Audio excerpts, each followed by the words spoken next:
ติขอน้อมน้อมแด่องค์พระรัตนตรัยอันเป็นที่พึ่งสูงสุดของเราชาวพุทธ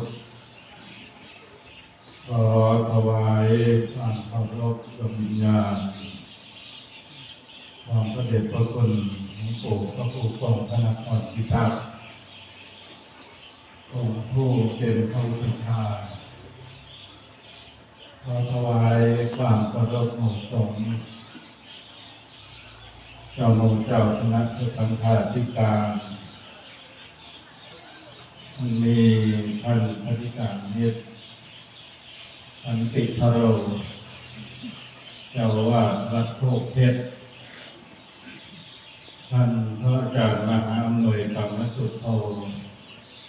เจ้าอาวาสวัดหนองฟานท่านพระครูสุเมธพรานุวัฒน์เจ้าอาวาสวัดบ้านวัด